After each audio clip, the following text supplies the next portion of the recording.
ازيكم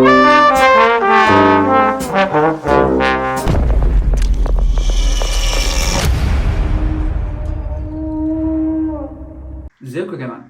عاملين ايه؟ هنتكلم في الفيديو ده عن فيلم ذا دامد.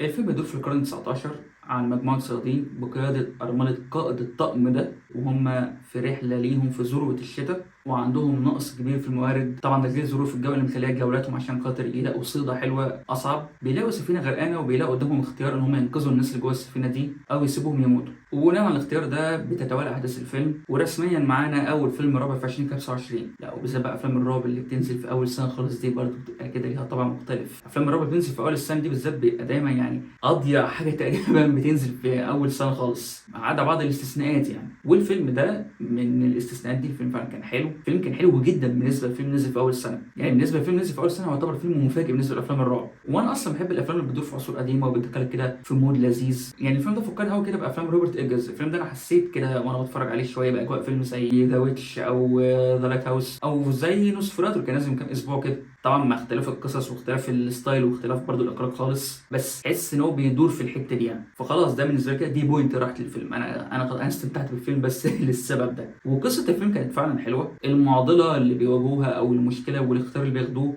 فكرتها كانت حلوه. مش عارف انها فكره جديده بس فعلا كانت معموله حلو. وفكره انت فعلا تسال نفسك لو انت مكان الناس دي هتعمل ايه. يعني مش فكره انهم بياخدوا اختيار وانت مثلا عارف ان ده اختيار غلط بس انت متفهمه بحكم الظروف. لا، فعلا الموضوع ماشي بشكل تحسه واقعي بالنسبه طبعا للوقت والظروف وكده يعني. فاللي هو تحس لو انت فعلا مكانهم هتسال نفسك يعني هل فعلا لو انت مكانهم هتاخد نفس القرار اللي هم خدوه ده ولا لا. والفيلم برضه ما بيحاولش يحببك في الشخصيات. هو الفيلم مبرر كل الاختيارات اللي خدوها بس في نفس الوقت مش بالطريقه اللي انت تتعاطف بيها مع الشخصيات دي. لا، الفيلم بيعرض لك الاشخاص بطبيعتهم. فيلم مقتنع بالاختيار ده، فيلم ما كانش مقتنع بيه بس عارف ان هو كان مضطر ان هم يعملوا اللي عملوه ده. واللي ساعد في ده التمثيل كان كويس من اغلب الممثلين، بس بالذات بطله الفيلم اوديسا يونج عشان هي دي كانت شايله الفيلم وتقريبا الفيلم كله بيتحكي من وجهه نظرها، فهي اللي واخده السكرين تايم كله. وهي دي بالذات كان قدامها تحديات تمثيليه كتير على مدار الفيلم. فهي فعلا دي اللي عرفت توصل احساس بالذنب بس في نفس الوقت الاضطرار ان هم ياخدوا القرار ده والعواقب اللي هتنتج عنه بعد كده. ونهايه الفيلم كانت حلوه جدا. يعني نهايه الفيلم ممكن تكون متوقعه بس هي حلوه وجت بشكل حلو. الطريقه المفاجاه اللي جت بيها لدرجه ان ممكن تحس انها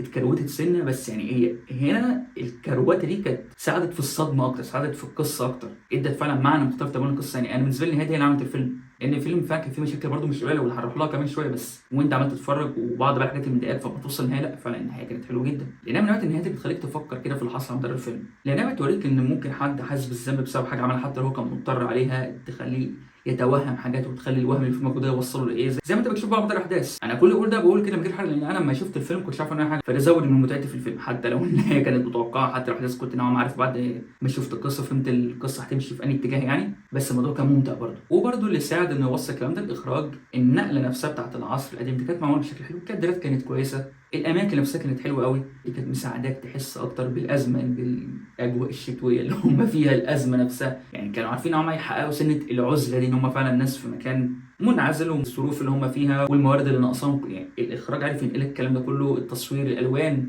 بحكم ان هو في الشتاء فالالوان الثلجيه شويه دي مع الكادرات مع الصور اللي انت بتشوفها. والمبهر في الموضوع ان مخرج الفيلم ده اول فيلم طويل ليه، فده كان بيخلي الموضوع احلى. عيوب الفيلم بقى، اول حاجه انا قلتها وانا بتكلم عن الفيلم ده ان الفيلم ده فكرني بافلام روبرت ايجرز، ودي كانت ميزه في الفيلم وبرده عيب فيه نوعا ما لان في فرق والفرق ملحوظ. والعيوب اغلبها موجود في الاخراج. هي قصه الاخراج مع بعض. بس تعالى كده نتكلم في الاخراج. تصوير المشاهد كان حلو، كان في كادرات حلوه وكل حاجه، بس برضه تحس ان المشاهد كلها شبه بعضها. لما بتخش في نص الفيلم ويبداوا الناس دي تشوف حاجات وتحصل لهم احداث غريبه وتشوف حاجات غريبه والكلام ده ويا ترى ده حقيقي ولا لا، تقريبا هو نفس المشهد بيتكرر كذا مره.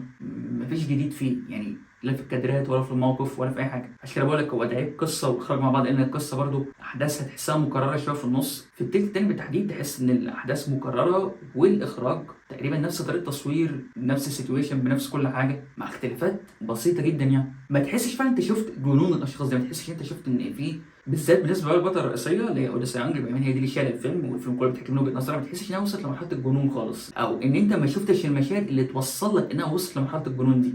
عارف جو افلام الرعب السلو بيرن كده اللي هي بتبقى معتمده اكتر على المواقف او على الحاله اللي بتكون الشخصيه الرئيسيه محطوطه فيها. يجيب لك لقطه لونج شوت كده طويله وتقعد كده في حبه ويبقى الاجواء كده مريبه، المكان مظلم اكتر، الموسيقى الهاديه المخيفه شويه دي. وبعد كده تبدا تقرب اكتر على الشخصيه، تشوف اللي هي بتمر بيه، لو هي مثلا بتتخيل حاجه او فعلا شايف حاجه حقيقيه قدامها، وتقعد كده تثبت كده حبه معاها، تشوف رد فعل الشخصيه دي والخوف اللي هي فيه. على فكره فعلا هو تقريبا زي فعلا ستايل افلام روبرت ايجرز، لقطات اللونج شوتس المريبه، وتبدا تقرب على الشخصيات اكتر والكلام ده. وعموما برضو اي فيلم رعب سلو بيرن اللي بيميل اكتر للرعب النفسي، يعني افلام الرعب السيكولوجيكال اكتر اللي هي بتركز اكتر على الشخصيات وكده، تحس ان الفيلم ده بقى اللي احنا بنتكلم عليه بيحاول يعمل كده بس مش بنفس القوه. اللقطات تعتبر عاديه، غير بقى انها متشابهه جدا زي ما قلت انها مكرره على مدار المشاهد، بس اللقطات نفسها تحسها عاديه، تحس انها بتاخد وقت كافي قوي في عارف عشان كده تدخلني فعلا في الموقف، تحس ان الاخراج ما تعمقش جوه الموقف ده اكتر، او ما وصلهاش بالطريقه اللي ممكن يوصلها بالليفل، عارف كان ممكن يدخل جوه الموضوع اكتر. ما تحسش ان مده المشهد نفسه كانت كفايه ان انت تحس باللي بتمر بالشخصيه قوي، تحس بالمود المريب قوي اللي كان الفيلم بيحاول يوصله لك. وهو ده بقى اللي نتج ان الفيلم تحس فيه بملل مش قليل. يعني اولا الفيلم ده 9 ونص، وانا بحب افلام الرعب سلو بيرن، بحبها جدا كمان لانها بتدخلك فعلا في القصه اكتر. ويا سلام بقى لما تبقى القصه ليها معاني حلوه والكلام ده، والفيلم ده قصته معناها حلو، بالذات النهايه زي ما قلت، النهايه هي اللي علت الفيلم فعلا. بس بقى لحد ما توصل للنهايه دي، يعني انت لو هنتكلم على الثلاث مراحل الفيلم بيمر بيهم، مرحله الانترودكشن اللي في الاول خالص دي كانت مع انها خدت وقت برده ملحوظ، بس كانت ماشي، يلا ما نشوف بقى اللي بعد كده هيروح فين. والمرحله الثالثه اللي انت بتوصل فيها للنهايه دي كانت حلوه وكانت قصيره نسبيا زي ما قلت. المرحله بقى الثانيه اللي انت بتشوف المعاناه بقى اللي بيمر بيها اللي هتوصلهم للمرحله الثالثه، لا كانت ممل لانه نفس الموقف بيتكرر كذا مره، والفيلم تحسه واخد وقت برضه عشان بيحاول يوفر لك جو المشاهد الهاديه السلو بيرن اللي توصلك لجنون الشخصيات دي وكده، بس انت ما بتوصلهاش بسبب تكرار الاحداث، بسبب تكرار كل حاجه، مفيش اي حاجه بتتغير فيه. ولو في احداث بسيطه جدا ما بتاخدش وقت خالص. يعني كان في قصه كده في النص بالنسبه للاسطوره اللي الفيلم بيحكي عنها، يعني ان الكرو ده هيتقلب على بعضه عشان الموارد بتاعتهم نقصت، وبعد ما بيلاقوا بعض المصادر بعد كده الحاجات دي بتختفي تاني، هيبداوا يشكوا في بعض بقى ويشوفوا مين اللي خد الحاجات الزياده اللي لقوها فجاه دي، لان هتلاقي الموارد خلصت تاني وبتاع وخلاص. وده المفروض ان هو بيلعب دور كبير في القصه، ان الطقم ده كله هيتقلب على بعضه، وده برده هيسبب اكتر من مشاكل ممكن توصل ان هم يموتوا بعض وكده. برده دي حاجه بتيجي وبتشوف لها مشهد طفيف كده برده وبيروح، برده تحس ان دي كانت حته في القصه كانت ممكن تستغل بشكل احسن من كده، وبرده ما بتحصلش او ما بتكملش. من الاخر الفيلم كان فيه قصه حلوه وكان فيه فكره حلوه فعلا، بس تحس ان هم ما دخلوش جوه قوي، عارف تحس الموضوع اللي هو في النص كده، لا سطحي قوي برضو بس ما تعمقش بما فيه الكفايه عشان خاطر يطلع لك فعلا فيلم رعب قوي. هو فيلم رعب حلو بس لا مش قوي، كان ممكن يستفيد من احداث اكتر، كان ممكن الاخراج يكون احسن شويه، كان ممكن الفيلم يبقى اطول من كده، ممكن برضو يكون الساعه ونص قصيره شويه بالنسبه للفيلم بيحاول يعمله. يعني هو الفيلم حلو بالنسبه للساعه ونص، بس يعني هو فعلا كان ممكن يبقى احلى من كده. كان ممكن لو فعلا مشاهد نفسها اللي بيحاول يوريك فيها الاشخاص دول بتشوف حاجات غريبه مش عارف انت حقيقه ولا لا، لو طولت عن كده كانت ممكن تؤدي ان الفيلم يبقى اطول شويه من كده. الاحداث كانت زادت اكتر، بالذات الجانب بتاع ان الناس دي هتتقلب على بعض، فانت نوعا ما تحس انت بتتفرج على فيلم ساعه ونص، هو فيلم قصير ممل، وتحس ان هو حل ان هو يا اما يكون اطول يا اما يكون اقصر عارف لو الفيلم كان اقصر من كده وكانوا قطعوا شويه من الحاجات اللي حصلت في التلت التاني ده اللي بما انها احداث متشابهه برضه كان هيبقى كويس خلاص، يعني هيبقى ساعتها الفيلم محدود بالمده بتاعته. انما لا، هنا هو في النص، يا اما يبقى اطول يا اما يبقى اقصر. بس كل ده ما ينفيش ان هو فيلم حلو، بالذات بالنسبه ان هو فيلم فعلا نزل في اول السنه،